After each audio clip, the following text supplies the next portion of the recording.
Otsides jätkuvalt nutikamaid ja tugevamaid viise, kuidas toime tulla Vene drooniohuga, on Ukraina just kasutusele võtnud midagi uut.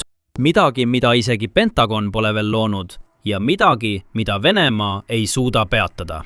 Õhus paiknev tõrjedroonide stardiplatvorm. Tarbelennuk, mis on läbinud tõsiseid muudatusi, et tulistada mitte rakette või pomme, vaid õhus droone, mis seejärel otsivad ja hävitavad kõik vaenlase mehitamata õhusõidukid, mis nende vaatevälja satuvad. See on märkimisväärne uuendus ja sellel on potentsiaali anda Ukrainale selles sõjas edasi liikudes veelgi rohkem hoogu juurde. Ja see kõik algas lihtsast lennukist, mis tehti mitu aastakümmet tagasi. Antonov AN-28.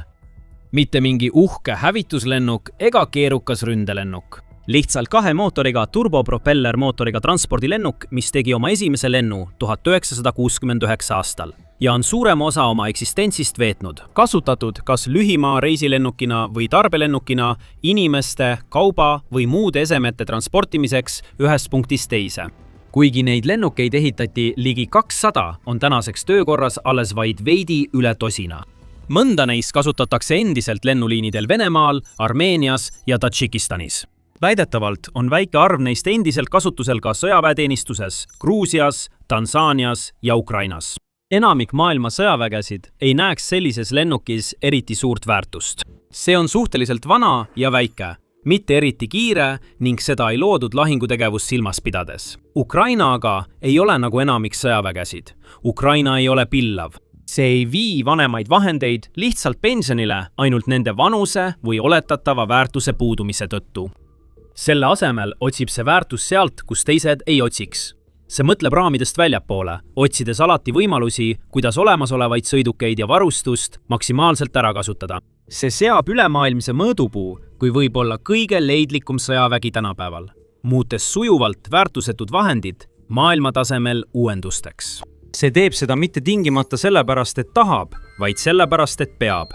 Sest Ukraina seisab silmitsi palju suurema vastasega, kellel on palju rohkem ressursse. Venemaal on rohkem tanke, rohkem soomukeid, rohkem rakette, rohkem pomme, rohkem droone ja rohkem mehi, kui Ukraina suudab kokku võtta. Ja kui sul on tegemist nii tugeva vastasega, ei saa sa endale lubada, et midagi läheks raisku. Kui tahad ellu jääda, pead olema leidlik. Nii et kui enamik riike vaatab Antonov AN-28 lennukit, näevad nad lihtsalt igavat vana töömasinat. Kui Ukraina vaatab Antonov AN-28 lennukit, näeb ta kasutamata potentsiaaliga kullakaevandust. Selle insenerid mõistavad, et natuke tööd ja mõned olulised muudatused siin-seal võivad sellest teha tähtsa relva võitluses Venemaa drooniparvede vastu. Nii et 2026 aasta veebruaris nägime esimest korda, milleks tuunitud AN-28 võimeline on. Prantsuse telekanalilt TF1 ilmus kaadreid, mis näitasid üht neist lennukitest aktiivsel öisel lahingulennul.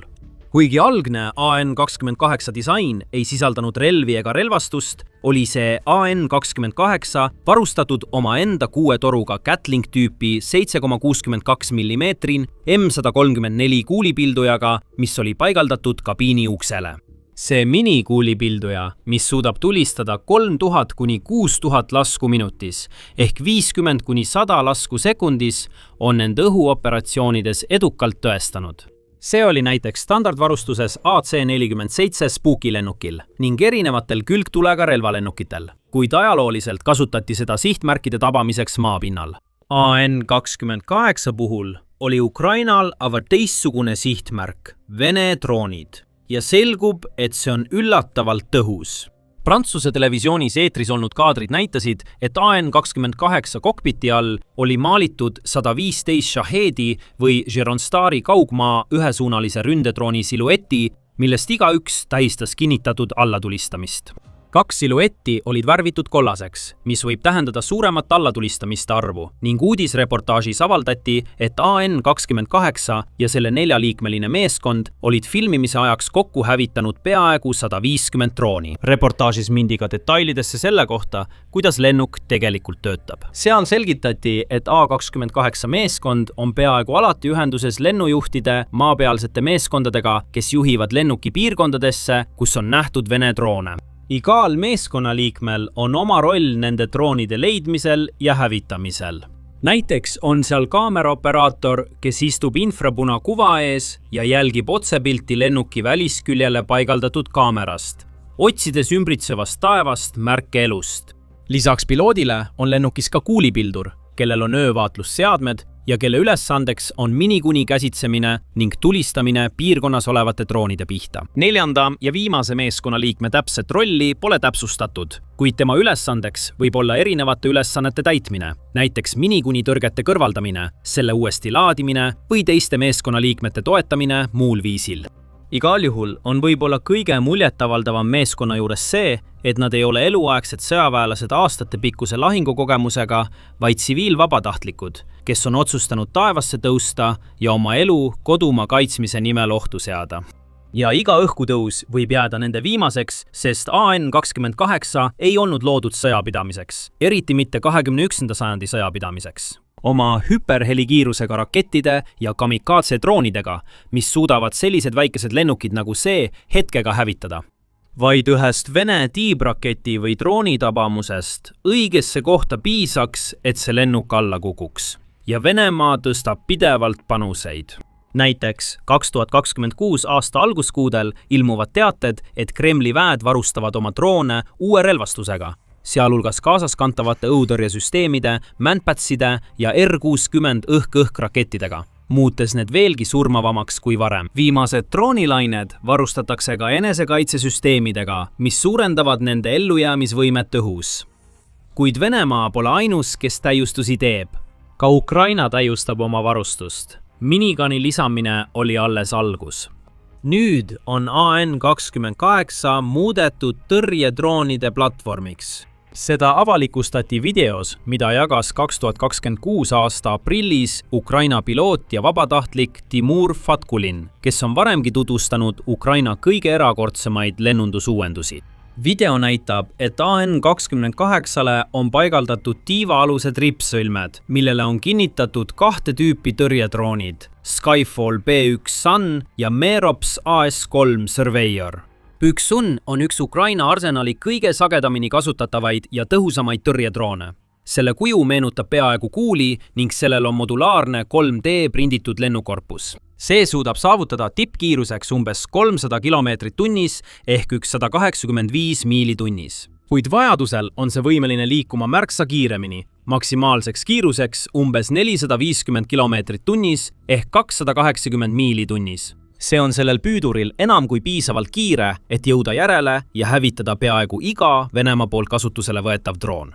Lisaks sellele on B1 Sun erakordselt odav valmistada. Iga seade maksab umbes $1000 ja neid kasutatakse Vene droonide hävitamiseks, mis maksavad $20, $30 või isegi $50,000 tükk. Skyfall ütleb, et suudab toota kuni 50 000 sellist püüdurit iga kuu, mis oleks Ukrainale tohutuks abiks kaitsevõime tugevdamisel, eriti kui arvestada innovaatilisi uusi platvorme, millelt neid välja lasta, nagu AN-28 ise. Teine lennukil nähtud droon oli Merops AS-3 Surveyor.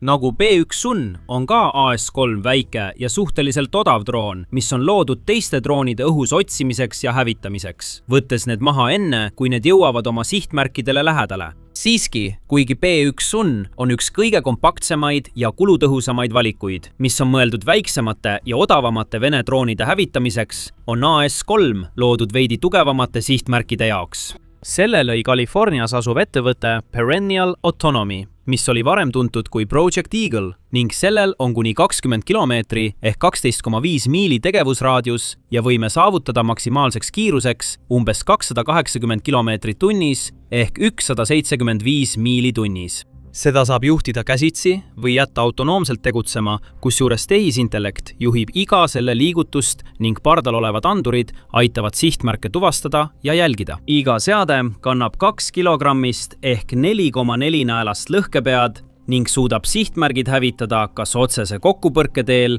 või lõhkelaengut läheduses plahvatades.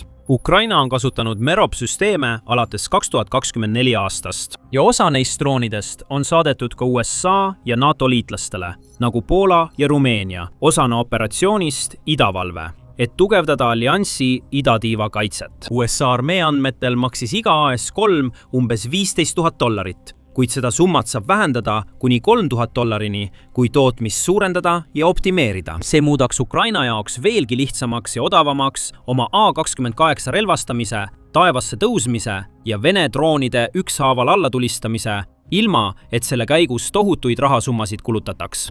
Aga enne, kui vaatame täpsemalt, kuidas AN-28 oma püüdureid kasutusele võtab ja milliseid ainulaadseid eeliseid see annab, on meil veelgi rohkem infot selle kohta.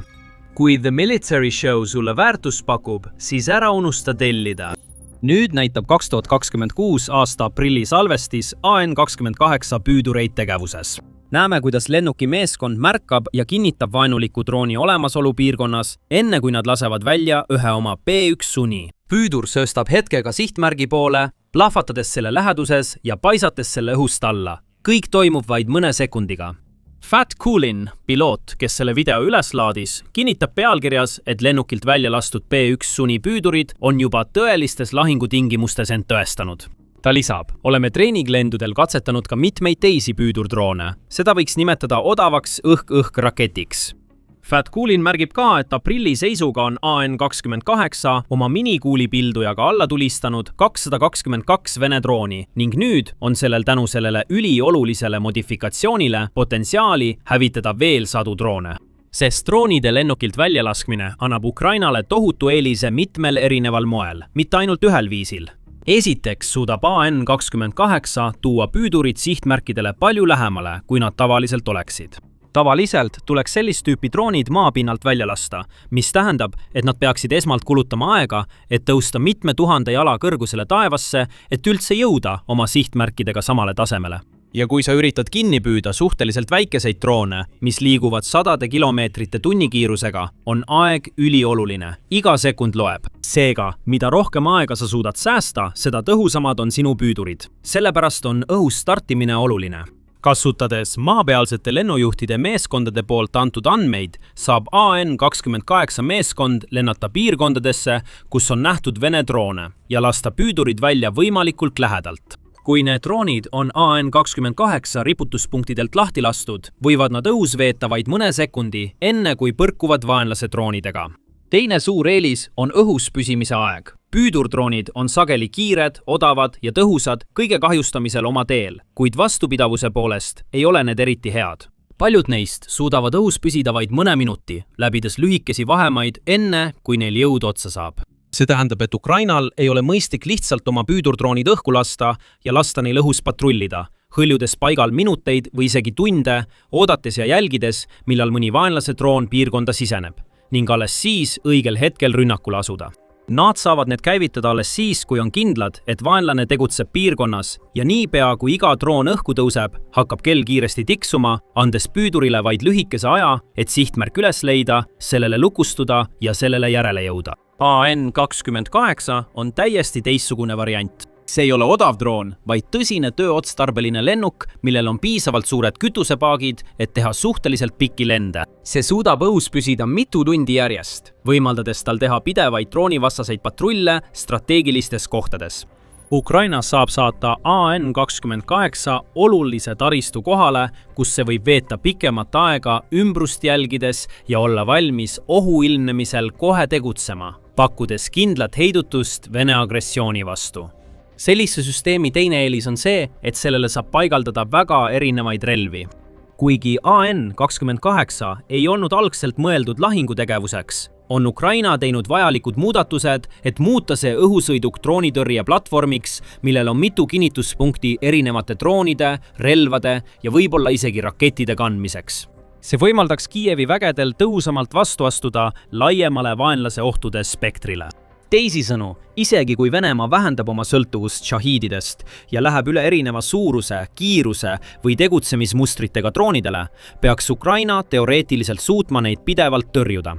AN-28L on ka selge eelis teiste lennukite ees, mis teeb selle just sellisteks missioonideks sobivaks. Selleks on lühike õhkutõusu ja maandumisvõimekus.